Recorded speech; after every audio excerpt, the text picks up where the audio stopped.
Good morning to all of you friends. आज हम IPC के चैप्टर 8 को देखेंगे, जिसमें बताया गया है लोक प्रशांति के विरुद्ध अपराधों के विषय में।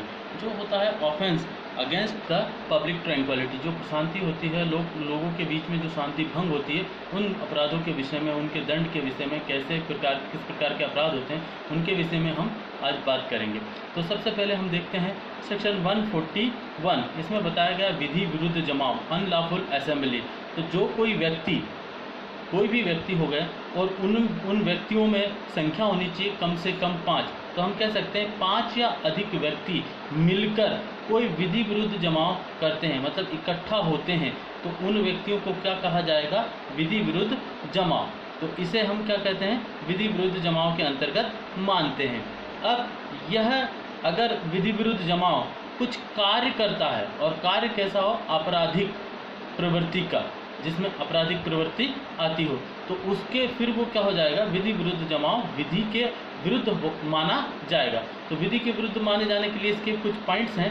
पहला पॉइंट है कि यदि केंद्र सरकार के विरुद्ध, ठीक है, केंद्र सरकार के विरुद्ध, राज्य सरकार के विरुद्ध कोई भी उन्हें धमकाना, आशंकित करना या उन्हें डराना, अगर कोई काम करते हैं, लोक सेवकों को बलपूर्वक बल का प्रदर्शन करना, ऐसा कोई काम करते हैं, तो उसे कहा जाएगा विधि विरुद्ध जमाव। दूसरा, किसी भी विधि के या वैधानिक आदेश जो उन्होंने गवर्नमेंट ने निकाला है, या किसी न्यायालय ने निकाला है, या संसद ने निकाला है, पार्लियामेंट में के द्वारा निकाला गया कोई आदेश है, उसे रोकना या प्रतिषेध करना, तो वो भी क्या माना जाएगा? विधि विरुद्ध जमाव की श्रेणी में माना जाएगा। तीसरा पॉइंट है इसमें बताया गया कि किसी रिष्टि या आपराधिक अत्याचार का अन्य अपराध का करना, मतलब ये कह सकते हैं कि कोई रिष्टि करना, मिसचीफ करना, या कोई अत्याचार, क्रिमिनल ट्रेसपास करता है, तो वह क्या होगा?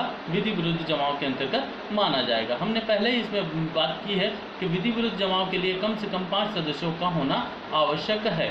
इसके बाद चौथा, यदि किसी के मार्ग का अधिकार है, किसी को जाने का अधिकार है, और उस मार्ग पर कब्जा कर लेना, उस स्थान पर अपना कब्जा बना लेना, या उसे डरा देना, या उसके मार्ग का उपयोग नहीं करने देना, या उसकी भूमि का प्रयोग नहीं करने देना, भी ये क्या कहलाता है? विधि विरुद्ध जमाव के अंतर्गत अपराध की श्रेणी में माना जाता है। इसके बाद पांचवा, ऐसे कार्य करना जिससे कोई व्यक्ति जिस कार्य को करने के लिए वह बाध्य नहीं है, और उसको वह कार्य कराना, या कह सकते हैं कि बलपूर्वक धमकाना, डराना, और उससे कोई कार्य करा लेना, ये कार्य क्या कहलाएंगे? विधि विरुद्ध जमाव के अंतर्गत कहलाते हैं। अब देखेंगे हम सेक्शन 142। इसमें बताया गया विधि विरुद्ध जमाव का सदस्य होना। यदि कोई व्यक्ति विधि विरुद्ध जमाव का सदस्य है, तो ही उसे क्या मिलता है?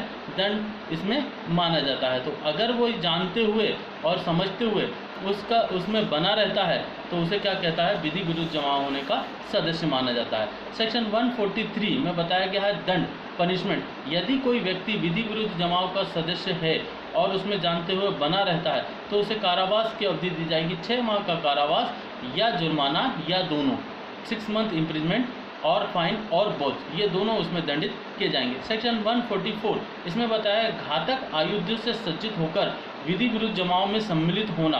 कह सकते हैं कि जो खतरनाक हथियार होते हैं या आर्म्स होते हैं, डेंजरस वेपन्स होते हैं, उनके साथ मिलकर, उनके साथ अपने हाथों में रखकर उस विधि विरुद्ध जमाव का सदस्य होता है, तो उसे दंड दिया जाएगा, 2 वर्ष कारावास या जुर्माना, या दोनों से उसे दंडित किया जा सकता है। तो ये क्या कहलाएंगे? विधि विरुद्ध जमाव के लिए दंड, जब कोई व्यक्ति किसी खतरनाक हथियार के साथ उसमें सम्मिलित होता है। सेक्शन 145 किसी विधि विरुद्ध जमाव में यह जानते हुए कि उसे बिखर जाने का समादेश दिया गया है।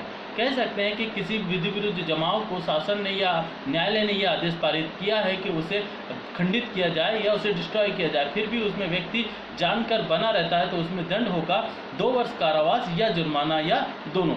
सेक्शन 146 इसमें बताया गया है बलवा, राइटिंग, बलवा, जैसे हम सामान्य भाषा में बलवा के रूप में हम जानते हैं, वही बलवा को परिभाषित किया गया है सेक्शन 146 में। इसमें बताया गया है कि कोई भी व्यक्ति जो विधि विरुद्ध जमाव का सदस्य है या ऐसे सामान्य उद्देश्य को अग्रसर करने में बल या हिंसा का प्रयोग करता है, कह सकते हैं कि जैसे सेक्शन 141 में जो परिभाषा दी गई है, उसी का अगर कोई व्यक्ति बल या हिंसा, फोर्स, और इसमें कह सकते हैं पूरी तरह से कि कोई भी ऐसी चीज़ अनलॉफुल असेंबली का सदस्य जो वायलेंस और फोर्स का उपयोग कर रहा हो तो वो क्या कहलाएगा, बलवा करने का दोषी माना जाएगा। सेक्शन 147 में बताया गया बलवा करने के लिए दंड, तो दंड दिया गया है 2 वर्ष कारावास या जुर्माना।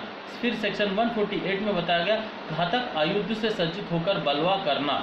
अब सेक्शन 146 में उसकी डेफिनेशन बताई है, अब उसी को 148 में बताया गया है कि यदि कोई बलवा करेगा और उसमें क्या है डेंजरस वेपन्स के साथ वो उसमें कार्य करता है या उसका सदस्य बनता है या कोई काम करता है तो उसमें दंड की मात्रा बढ़ जाएगी, बढ़कर हो जाएगी 3 वर्ष कारावास या जुर्माना या दोनों। सेक्शन 149 विधि विरुद्ध जमाव का हर सदस्य सामान्य उद्देश्य को अग्रसर करने में किए गए अपराध का दोषी होता है। हम इसके लिए देखते हैं सेक्शन 34 में भी हमने देखा था सामान्य आशय और इसमें बताया गया है सामान्य उद्देश्य। तो दोनों चीज़ों में एक ही चीज़ें हैं लेकिन उसमें जो संख्या बताई गई थी उसमें 1 से अधिक संख्या है और इसमें जो संख्या बताई गई है 5 से अधिक व्यक्ति इसमें होना चाहिए, इसीलिए यह सदस्य संख्या को बढ़ जाती है। और इसमें कहा गया कि यदि विधि विरुद्ध जमाव के सदस्यों में से किसी एक के द्वारा भी कोई भी कार्य किया गया तो ये माना जाएगा कि उसमें से प्रत्येक व्यक्ति उस अपराध के लिए दोषी है, दोषी माना जाएगा।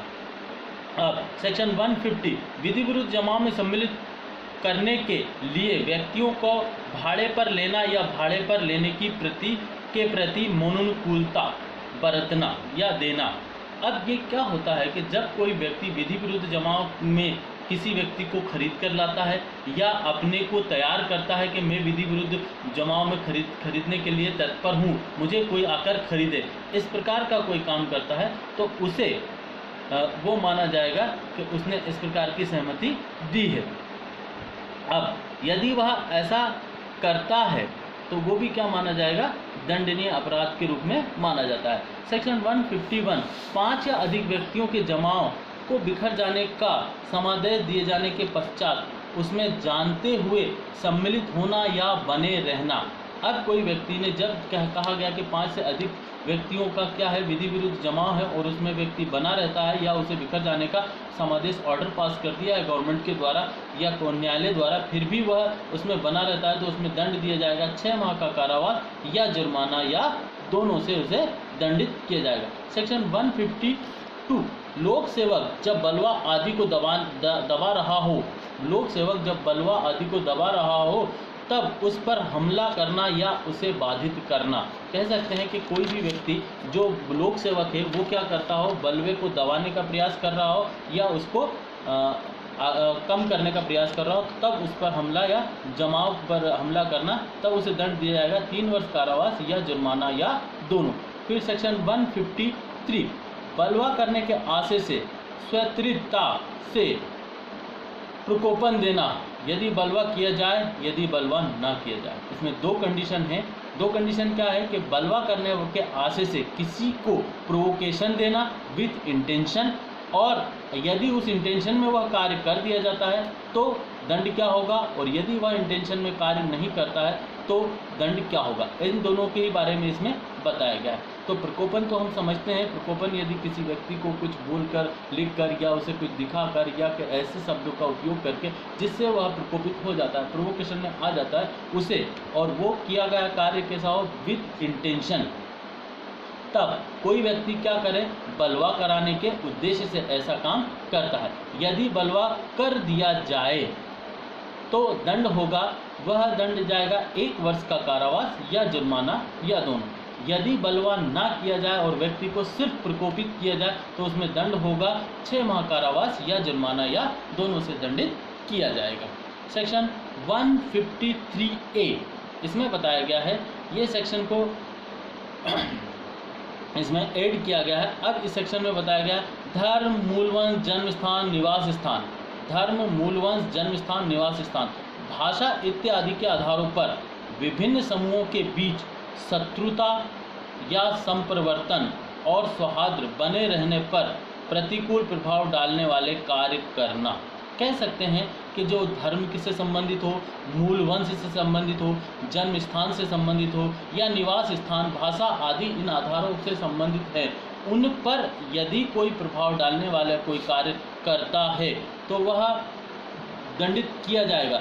दोनों में से किसी भी भांति का कारावास जिसका दंड होगा 3 वर्ष कारावास या जुर्माना या दोनों। इसी में दूसरा पॉइंट दिया है कि यदि कोई व्यक्ति पूजा आदि के स्थानों पर किया गया यही अपराध करता है तो उसे दंड दिया जाएगा 5 वर्ष कारावास या जुर्माना या दोनों। फिर सेक्शन 153A।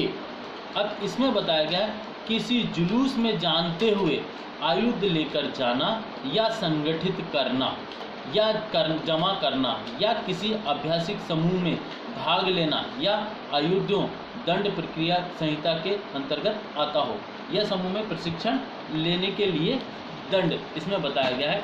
इसमें दंड बताया गया है कि यदि कोई व्यक्ति किसी जुलूस में जानते हुए सम्मिलित होता है और वो भी हथियारों के साथ विथ वेपन्स या उन्हें इकट्ठा करता है या ऐसे समूह में अभ्यास जो कि हैबिचुअल ग्रुप्स है इस तरह के काम करने के लिए उसमें भाग लेता है या उन ऐसे समूहों का प्रशिक्षण लेता है तो उसमें दंड दिया जाता है 6 माह का कारावास या 2000 रुपये जुर्माना।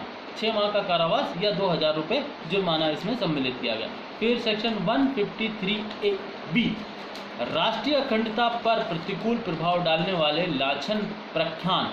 इसमें जो हेडिंग बताई गई है वो किस प्रकार की बताई गई? राष्ट्रीय अखंडता पर प्रतिकूल प्रभाव डालने वाले लाछन या प्रख्यान। कोई भी ऐसा कोई स्टेटमेंट या ऐसी कोई बात कोई करता है जिससे क्या हो कि राष्ट्र की एकता और अखंडता पर प्रभाव पड़ता हो, उससे वह अखंडित किया जाता हो, खंडित किया जाता हो, तो कोई भी व्यक्ति अगर ऐसे समूह में ऐसे कारण से, ऐसे भाषा से, मूल वंश से, जाति, धर्म, जन्म स्थान आदि के आधार पर कोई भी समुदाय के प्रति ऐसी भावना पैदा करेगा तो वह दंडित किया जाएगा 3 वर्ष का कारावास या जुर्माना या दोनों से उसे दंडित किया जा सकता है। यदि सभी कार्य इसी प्रकार के जितने भी धार्मिक राष्ट्रीय एकता अखंडता के स्थान का कार्य यदि करता है और वो ऐसे स्थान पर करता है जो पूजा के स्थल पर हो तो वहाँ पर दंड की मात्रा बढ़ जाएगी और होगा दंड दिया जाएगा 5 वर्ष कारावास या जुर्माना या दोनों।